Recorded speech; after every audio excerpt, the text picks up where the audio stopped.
Hey, everybody, welcome to this episode of the Charlie Kirk Show. With us is a new but good friend, Bishop Aubrey Shines. Bishop, welcome. Fantastic being here, Charlie. Looking forward to this dialogue, really am. So we did a segment on Martin Luther King. Okay. And it got a lot of attention. And you were one of the few people that were so loving and truthful to call me up and say, Charlie, let's meet. Yeah. Yeah. And we had a great meeting about that, about many things. And I want to dive right into it. But first, why don't you introduce yourself, kind of the work you do? But I wanted to make sure we frame the conversation. Sure. And you know, this is always a difficult part, isn't it? When someone says, hey, tell us, what do you do? You know, we all have, those of us that have. Oh, I hate it. I know, don't you? Because you feel like, is this going to sound like some self-grandizement type of moment? Am I boasting a building? So I'm fortunate, Charlie. I'm able to shepherd over 21 different ethnic groups every single Sunday in the beautiful city of Tampa. Very diverse group, very conservative group. Outside of that, maybe some of your viewers recognize I was, and I hate saying this part because, again, it sounds like I'm patting myself, like I'm having some sort of egomaniacal moment here, but I was the only clergy ever that Hillary Clinton put in her book by name as to the reason she lost her election. I have that honor. So I'm not sure where else to go with that. I worked within the Trump campaign, going from state to state speaking, and I didn't know that I was a white racist until I started doing that. I had no idea about it, and that's no reflection on my Jewish mom, but I just didn't know that I was a racist. You're a white supremacist, I'm a black white preacher. I know.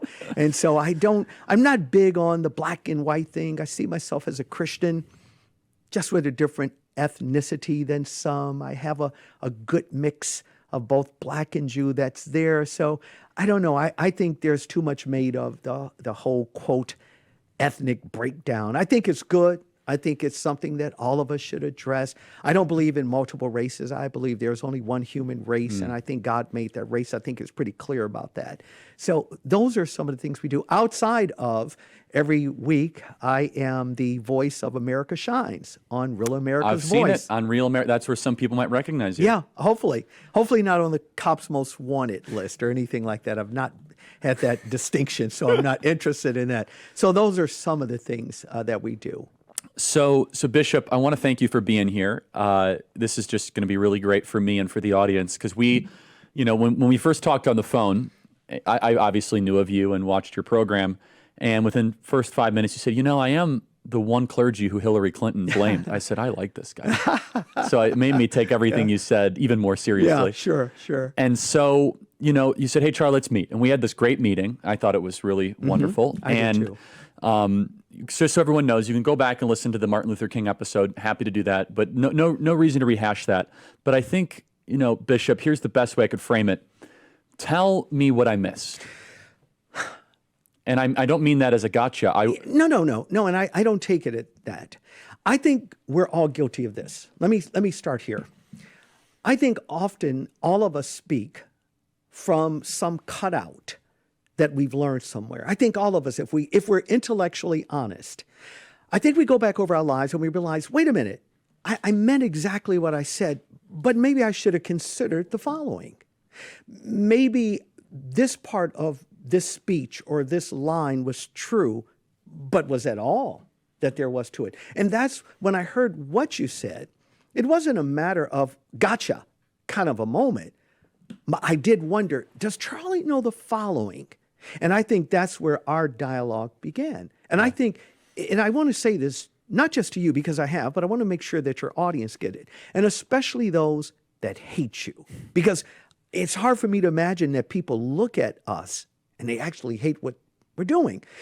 It's always a gotcha moment, especially with those who hate Christianity, those who hate a conservative movement. Our country. Oh, my God, which, in my opinion, Charlie, goes hand in hand. So I looked at the MLK thing, and let's just kind of segment it, and let's kind of break some of this down here. Did King ever have a left-leaning history? Let's deal with that. And I ask you this, and I often have done this when I've done lectures before. Let's play a game. And to the audience, I want you to just consider, because all of us are right now, we're playing what's called Monday morning quarterback. That's what we're really doing.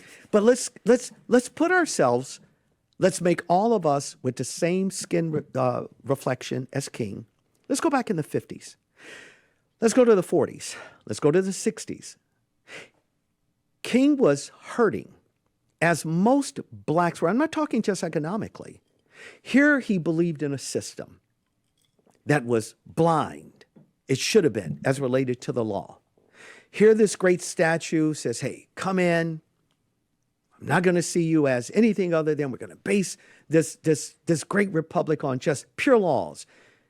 Blacks are following the laws, but they're not the recipient of those laws. So I ask your audience to consider this, not from a 2024 perspective, but let's go back to the 50s. Make yourself black just for the sake of argument. If the very Constitution that you know is proper and right and beautiful, but it's not working for you, why wouldn't any of us consider another way out? After all, it's not working. And this was what I agreed with and still do. And if I could say it differently, it's that if you live under permanent racial segregation, which is evil, it can create a sense of bitterness. Of course. And it can lead you to, dare I say, let's say diet Marxist ideas. Yeah. No, Is that what you're, yeah. Of course. I had to look at my own life. I was raised in a very successful, when my dad was living, very successful business home. I'll never forget, and I think I may have shared this story with you. I remember coming home one day from high school, had a great history teacher, and she was teaching things that my dad was really good at teaching, facts and life and history and business and all those kinds of things. But she exposed me to some of the more horrible things that were happening in the nation. I went to my dad. Now, at this point, I didn't know my dad was, of course, going to die, and he had been sick, and he was there in his room, and he's lying there. And I said, Dad, I need to ask you some questions, and I won't bore the audience with some of those questions, but I challenged him. I said, Dad, are the following things true? And I shared with him what my high school teacher had shared with me about some of the horrendous things that were happening. Again, I had an overview of some of the horrible, horrific things that had happened in our nation, and et cetera, et cetera. But my dad was so successful, in my mind, I thought, either he didn't know this, and my real question to him would have been, Dad, how could you have not known this? When I shared with him what my teacher had said, here was his I'll never forget this. He said, yeah, those things, Aubrey, happen. And it shocked me. It was like I was stuck. Like, wait a minute, they happen? And so my next question to him was, Dad, why didn't you say anything to us? He said, because I never train you boys to go by what someone says and or calls you. He says, with God, you can do all things with hard work. And it changed me. I said, but Dad, why weren't you involved in this facet of it? He said, because I believe that God was bigger than this nation. And I got in with a Christian view. I worked hard, and I became this successful. So I saw a dad who was in church. I saw a father who never used ever in my presence, never a racial epithet. Here was a guy that had come out of the Jim Crow Democratic-controlled South, moved to Chicago, incredibly successful. My dad's name to this day is in the annals of some business historical documents there. He was the first guy to do several things as it relates to certain corporations. So I didn't believe the hype. So again, I go back to the MLK piece.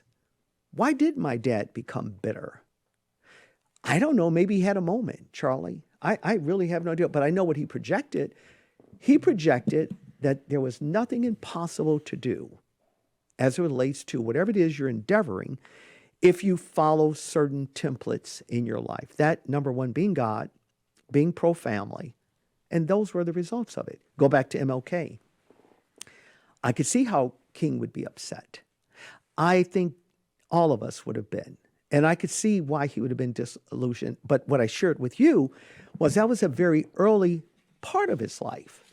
Again, I challenged you, and I think the audience should know this. I said, Charlie, if we use that metric, if those who are coming against you right now that are saying, Charlie, he's a racist, simply because you ask a question, which is crazy in my opinion. And you were so sweet the way you handled well, this. you're very kind.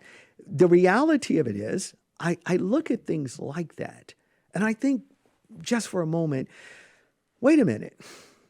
King had every right to feel the way that he was feeling. After all, and I said this to you, Charlie, some of the same Christian institutions, I'm talking white, Baptist, evangelicals, these institutions were anti-black. That's a fact. It's not my opinion. They wouldn't allow the Martin Luther King types, if they were black, to be part of their seminaries. That's another fact. As a matter of fact, most of their congregation, up until very recently, was still very segregated, not in the sense that it's blacks only or whites only. And